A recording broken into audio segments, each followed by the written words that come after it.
Today 24 news सत्य परिस्थितीचा सविस्तर आढावा।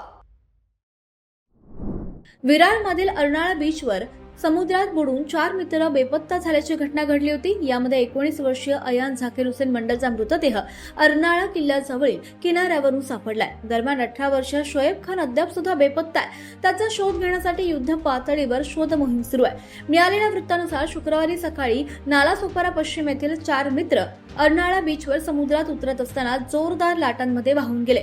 16 वर्षीय मोहम्मद साद अफसर खान आणि 19 वर्षीय मोहम्मद अब्दुल हसमुद्दीन शेख यांना पोलिसांनी होमगार्डच्या जवानांनी शौर्याने वाचवलं।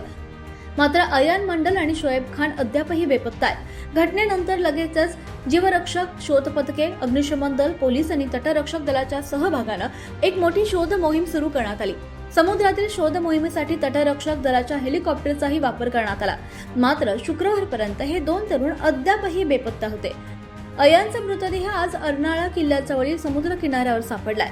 शोएब खानचा शोध अजून सुद्धा सुरू आहे। बचाव पथके समुद्राच्या विविध भागांमध्ये त्याचा शोध घेत आहेत। प्राथमिक तपासात असं समोर आलं आहे की पावसाळ्यात समुद्रात जाण्यावर निर्बंध असून सुद्धा लोकांनी सूचना आणि सुरक्षा या निर्देशांकडे दुर्लक्ष केल्याने हा अपघात घडला। प्रशासनाने जनतेला पुन्हा एकदा आवाहन केलंय की पावसाळ्यात समुद्र किनाऱ्यावर लागू असलेल्या निर्बंधांचे आणि सुरक्षा निर्देशांचे काटेकोरपणे पालन करावं।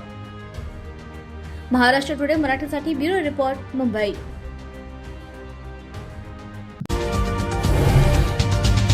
आजच महाराष्ट्र टुडे 24 न्यूजला सबस्क्राईब करा आणि सत्य परिस्थितीचा सविस्तर आढावा पहा।